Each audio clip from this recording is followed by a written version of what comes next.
Hi friends, welcome to metro story. இன்றைக்கி episode எப்படி பேசுன்னு பார்த்துடலாம். ஸோ காவேரி, விஜய் ரெண்டு பேரும் ஃபஸ்ட்டு வந்து காவேரி வந்து ரூமுக்குள்ளே என்ட்ரு ஆகிறாங்க. என்ட்ரு ஆனே அவங்களுக்கு அந்த பழைய மெமரிஸ் எல்லாமே கேதர் ஆகுது. ஸோ அங்கே இருக்கக்கூடிய எக்ஸ்ட்ரா ஃபோட்டோஸ்லாம் பார்த்து ஃபீல் பண்ணுறாங்க. விஜய் வந்து ரொமான்ஸ் பண்ண சீன்ஸ் எல்லாமே அவங்களுக்கு பழைய ரிமெம்பராக வருது. ஸோ அது ஃபீல் பண்ணிகிட்டு இருக்கும்போது விஜய் வந்து பின்னாடி ஹேக் பண்ணிக்கிறாரு. ஸோ இந்த ரூம் எனக்கு எல்லாத்தையும் சொல்லி கொடுத்துருக்கேன் அப்படின்னு சொல்கிறாரு. எனக்கு வந்து இந்த ரூம் நீ விட்டுட்டு போன அந்த மெமரிஸை கொடுத்தது, அதனால தான் நீ இல்லாமல் ஒன்று பார்க்கணும் தான் எக்ஸ்ட்ரா ஃபோட்டோலாம் வச்சு ஃபீல் பண்ணுறேன் அப்படின்னு சொல்லி. ஸோ இந்த ரூம் எப்பவுமே ஸ்பெஷல். நம்ம பேபி பிறந்துச்சுன்னா இந்த சுவரே வந்து எல்லாத்தையும் சொல்லும் பேபிக்கு அப்படின்னு வந்து சொல்லுவார்.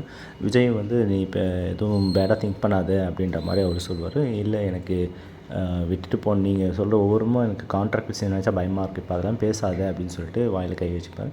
ஸோ நீ நல்ல மெமரிஸை மட்டும் இனிமேல் என்னை விட்டு போக மாட்டேல அப்படின்னு சொல்லிடுவார். இல்லை போக மாட்டேன் அப்படின்னு சொல்லுவார். ஸோ அதுக்கப்புறம் நம்மளுடைய ஹீரோயின் வந்து விஜய் வந்து ப்ரப்போஸ் பண்ணுவாங்க, ஐ லவ் யூ அப்படின்னு சொல்லிட்டு.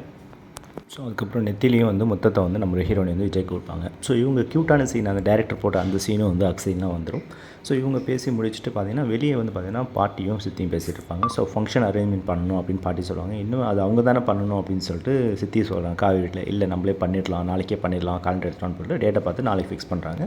உடனே சாரதாம்மாவுக்கு போடுறாங்க. அங்கே வந்து சாரதாம்மா பாட்டி இருக்கிறாங்க. ஃபங்க்ஷன் பற்றி சொல்லுவோம். அவங்க திடீர்னு எப்படி அப்படின்னு நாங்கள் எல்லாமே பார்த்துக்கிறோம், நீங்கள் வந்தால் மட்டும் பண்ணிடலாம். ஓகே, இப்போ நாளைக்கு கிராண்டாக பண்ணிடலாம் அப்படின்னு சொல்லிட்டு சாரதாம்மாவும் சொல்கிறாங்க. ஸோ நம்ம மார்னிங் வந்து பார்த்திங்கன்னா காவேரியும் விஜய் மேலேருந்து இறங்கி வராங்க. எல்லாம் டெக்கரேட் பண்ணி இருக்குது. ஸோ இவங்க அதை பார்த்தோன்னே ஷாக் ஆகிறாங்க. ஸோ இன்றைக்கி எபிசோடு வந்து இதோட கண்டினியூட்டி முடிஞ்சிருக்கு. நெக்ஸ்ட் வீடியோவில் நான் அப்கமிங் பற்றி போட்டுறேன். நம்ம மெட்ரோ ஸ்டோரி சப்ஸ்கிரைப் பண்ணி, ஷேர் பண்ணி, லைக் பண்ணி, கமெண்ட் பண்ணுங்கள். தேங்க்யூ.